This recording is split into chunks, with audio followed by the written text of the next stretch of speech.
My name is Christy. I have adopted 5 children. 3 of them are Black. When my husband and I adopted our twins, we did not put too much thought into the color of their skin or what challenges we may face raising them.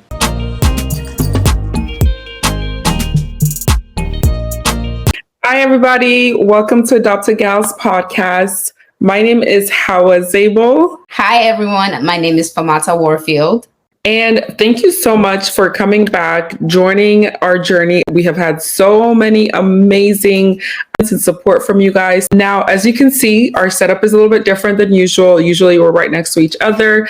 But the thing is that Fatmata and I live in completely different parts of the United States. I live in California and she lives in Florida currently. So this is why you're seeing a setup of us being apart from each other. Now we have a really cool video that we're going to be showing you guys today, and a reaction video to just shake things up a little bit. Usually you're used to us just talking, but today we have a really, really cool video that Fatmata and I took the time to of this lady, and I'm gonna let Fatmata introduce, how we came across this video and why we're so interested in reacting to this video. This lady's video who we're gonna react to, her name is Christy Gior, I think. I'm sorry, Christy, if you're watching this. I'm pretty sure I just butchered your last name. I'm so sorry. But we wanted to react to other creators' videos, people who have been adopted, people who have adopted. And so I searched it, and she was one of the first people who popped up. And I was like, okay, let's see what this is about. At first, I was like, oh, please do not make this about white savior. Yes, please do not make this video about white savior or anything. I cringed the first time I came up on it. But then I started to watch it, and I was like, oh, I like this woman. And it looked like she knows very well what it's like to adopt Black children. It looks like she's done a lot of research in understanding her children because and she admits that, I'm white. Like, I can try to teach my children as much as I can, but at the end of the day, there's certain things I'm not going to understand. We'll start playing the video to kind of show you what she was saying and how we were just like, both Howard and like, oh, we really like her. We really, really like her. Yeah, and actually, we reached out to her on Instagram, we followed her and we tagged her. And then she responded. She's like, oh my gosh, hi. And she was basically saying like, oh, I can't wait to learn from you guys, which is, absolutely great. So let's go ahead and start the video. Yeah, let's do it. My name is Christy. I have adopted 5 children. 3 of them are Black. When my husband and I adopted our twins, we did not put too much thought into the color of their skin or what challenges we may face raising them. In this video, I hope to educate others on how important sense of culture is for a child growing up and the critical commitment that you need to make when raising a child that does not look like you. My husband and I have adopted children through foster care. 3 of them happen to be Black.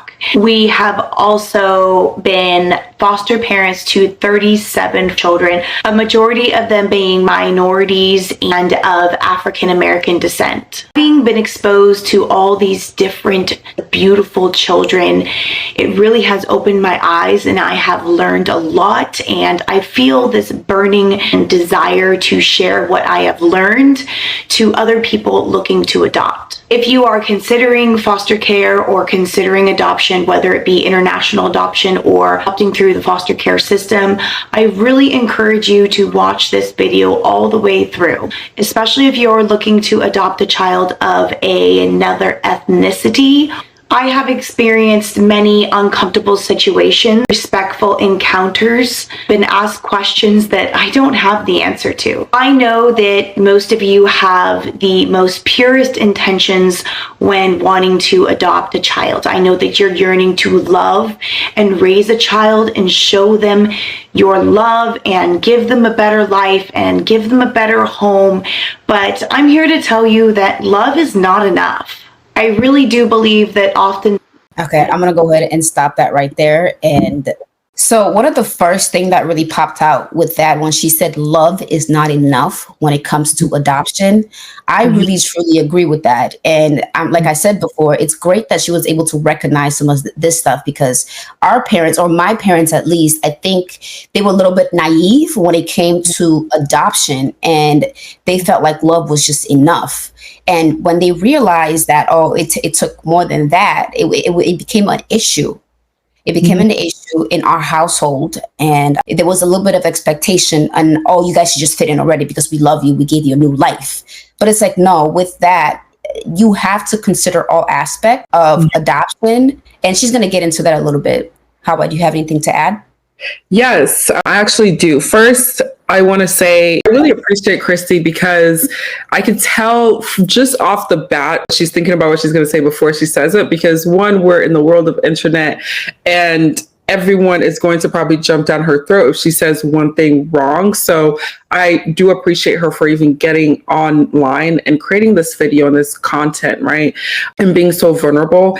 And first thing that she said that jumped out to me was like her and her husband, both of them weren't adopting based on the skin color, right? Because there are some people who are adopting like they want someone who looks just like them, which is valid. And then there's other people who, whatever reason, God have given them the strength and I guess the audacity in a way for them to think that it doesn't really matter what the skin color is. And they don't necessarily think about like the challenges, right? And so obviously she's learned over time and experience that there's a lot of different challenges and probably pros. I mean, of course, pros that come with adopting someone with a different color. But, you know, that's just something that a lot of people don't think about is like the skin color, right? Like, how is that going to affect them? And the expectations, you just fit into that world because you just gave them love, like just fit in. Yeah. Sometimes most people looking to adopt really believe that love is enough, but it's not. A child needs so much more than love, especially one with another culture that you are not familiar with.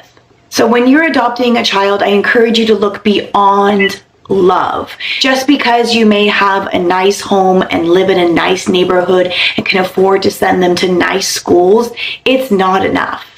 It's about your willingness to learn their culture, to hit the pavement running and stand by them and learn every piece of their history and being. Are you willing to take the responsibility? Are you willing to learn how to do their hair? Are you willing to have those tough conversations about racism, inequality, police brutality, and build them up with positivity and encouragement every single day? Are you willing to set a positive example for your child and lead by example so they can become compassionate, loving, educated, and confident human beings?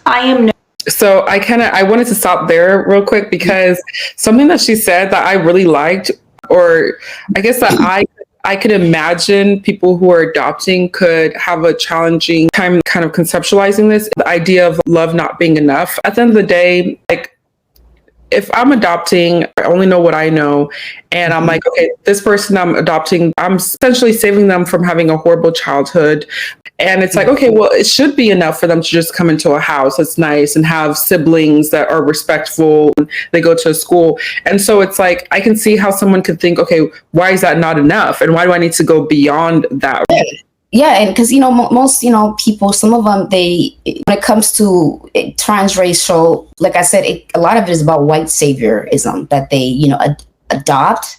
And so that's why they don't necessarily think outside of, well, love is not enough, bringing them into your home, that's not enough. So they forget about that part. They don't do the research. They don't talk to Black people. They don't, do the deep research like this lady has done that, she's like, you're giving them a great life, but you also got to consider all, the other stuff. And another thing that you also have to consider for children like us who were, in a war-torn country, or children that you adopt from overseas where their life was different, you also have to be cognizant of the trauma that they have been through and what they are going to experience and the things that you're going to go through with them, because you're going to have to take them to therapy, you know what I mean? And how to deal with that, how to deal with a child who has had extensive trauma. And that's what some people don't necessarily think about. And my parents didn't really think about that before I came. Everything kind of just like, oh my gosh, when I came. And then they went ahead, okay, so now we have to learn how to fix this and figure this out. Yeah. And I also think that, to me, the reason why I would challenge a parent that's going to adopt, the reason I would challenge them to think beyond the boundary and the box of enough, right? Well, I'm just going to treat them just like my other kids, is because the needs that your biological children have are going to be completely different than the needs of what your adoptive children need. And so at the end of the day, it's being able to, like this lady is saying, give them tools that they need to be able to be equals to everyone in the world. But if they've gone through so much trauma, they're going to need a certain level of support for them to even be at the same level that your biological children are at. Yeah. Yeah. No expert, but I feel I have come a long way.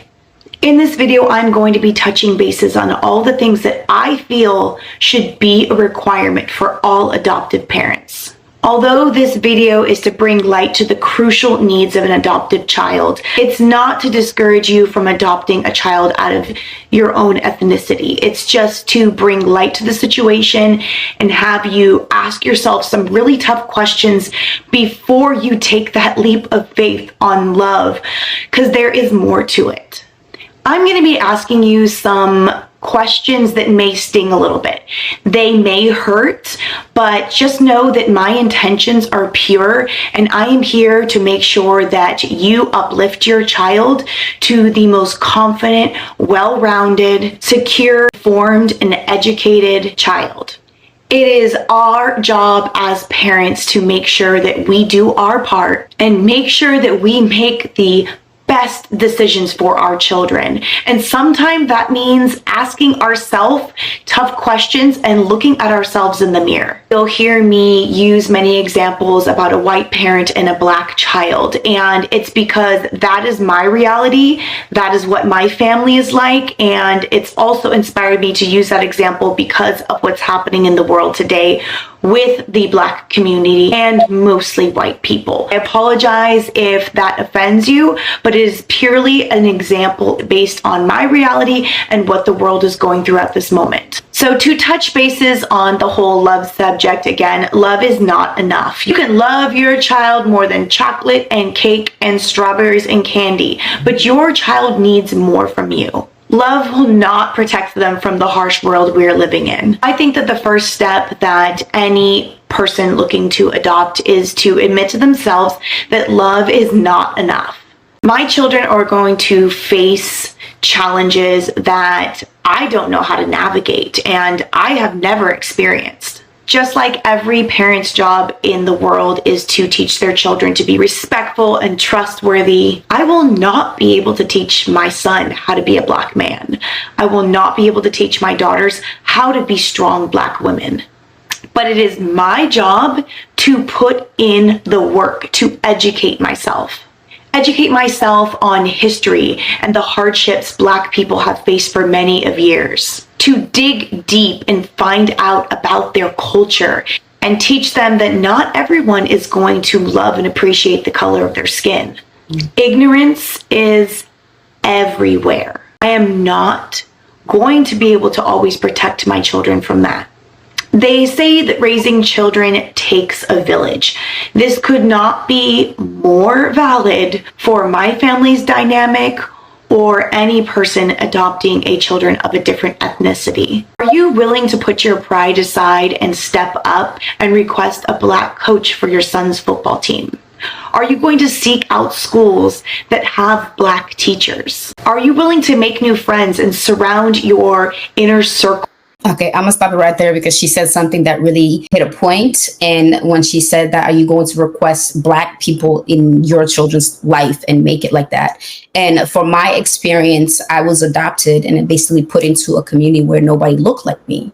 And I just feel like if you are going to take the steps into adopting a kid, you can't be staying in your white neighborhood or whatever race you are. I feel like it would have been a better experience if my family would have moved into a more diverse area.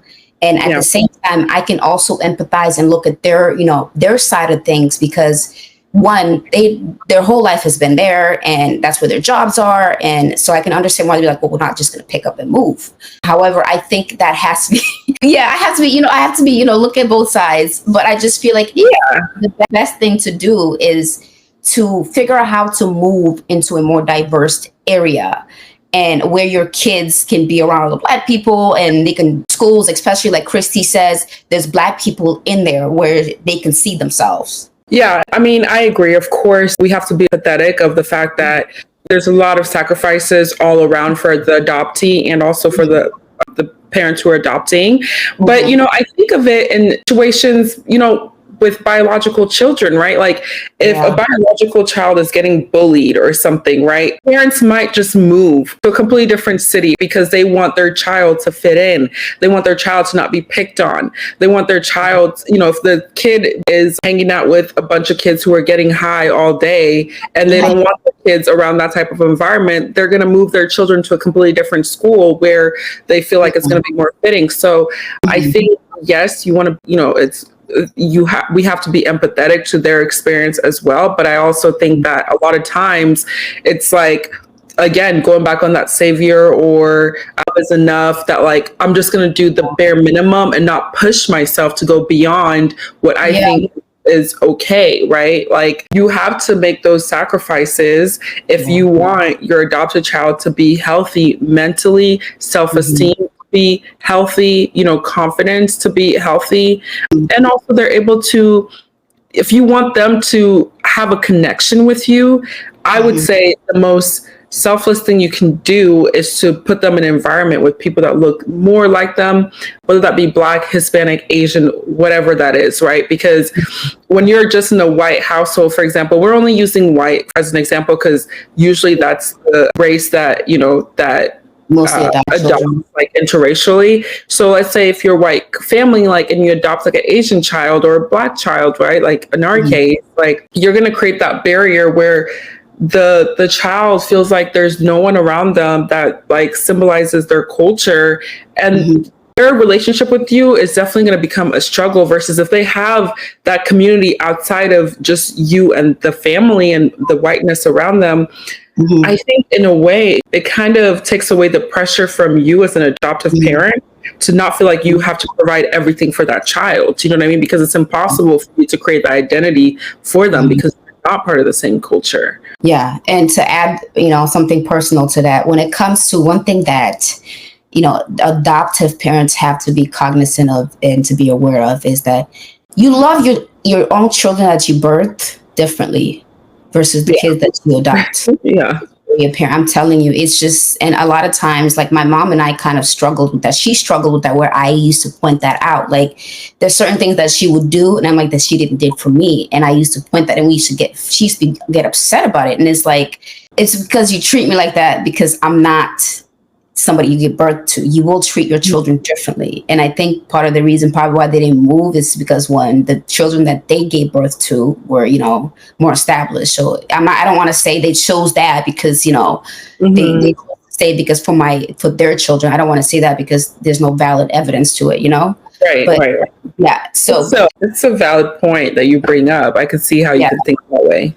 Yeah. So in that, and just I feel like a lot of adopted kids that have experienced what I've experienced with families that treat them differently than their own kids. They do. Mine did, but yeah. With more strong Black women and children that look like your children. Are you willing to take your daughter to a Black salon and have a Black woman braid her hair and give her that cultural experience that you are not able to give her? Are you willing to ask? Sorry, just wanted to pause that. So that's one thing I can say I really appreciate about my family is that, being the fact that I was raised in a more culturally diverse environment, there were more stores and businesses that were African owned than Minnesota, I'm guessing. And so one thing I really appreciate about my family is, my parents, they're very adamant about making sure that I went to various different like salons, hair shops, and like restaurants that were African, so that I could feel some sort of like sense of belonging. Just like a little story. So at my hair braider, they were from They were from Ivory Coast, so not Sierra Leone, but Ivory Coast. And they always, like, when I would go in, they would like make African food and give me some. They already knew about my whole story, my adoptive family, and they actually got really close to my adopted mom.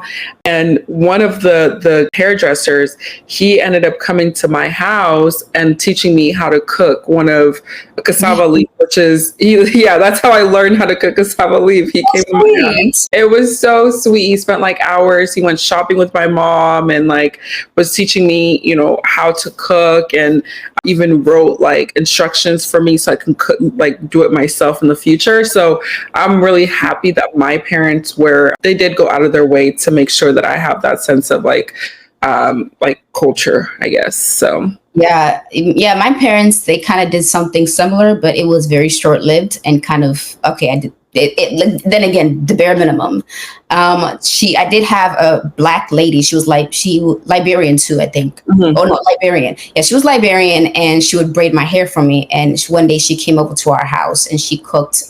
Didn't know how to make cassava, but she made like jollof rice and other stuff that I loved, and I freeze that. And she made so much of it. And then, like once or twice, she took me down to Minneapolis. Minneapolis is more diverse and it has an African culture. And yeah, there's a lot of Africans over there.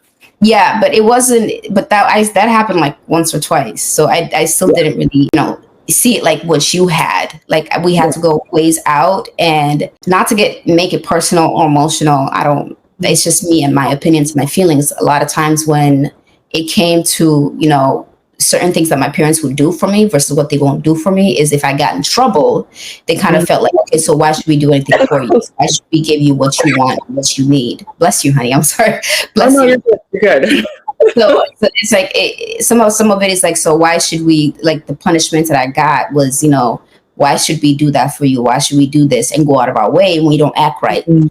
And when I was when you don't act right, and it's like I was a child who was grieving, and like I said earlier, dealing with trauma and figuring out how to live in a community where no one looks like me while grieving everything that I've lost. So I wasn't the perfect child. So a lot of that was, they didn't do certain things for me because I was acting bad. Right. And that's actually a good point that you brought up. It makes me think about like when it comes to consequences that parents give to their biological children versus their adoptive children. Like, I mean, I hate to say it, but I think sometimes like it could be, in some households, it could be more intense towards the adoptive children than the birth children, just again because you have that different dynamic and relationship with your biological children.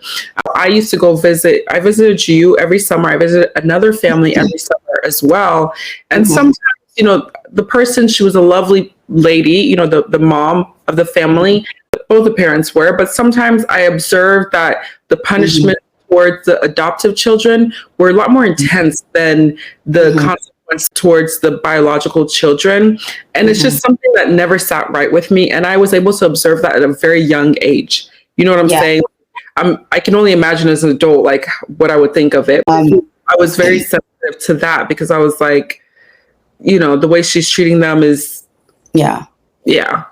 So when it, like how I was saying, when it comes to punishment, like, it's definitely, I experience punishment different than what their children actually experienced, and there was a lot more, the type of anger that my parents had towards me versus their own children was definitely different. I definitely got more like an aggressive anger.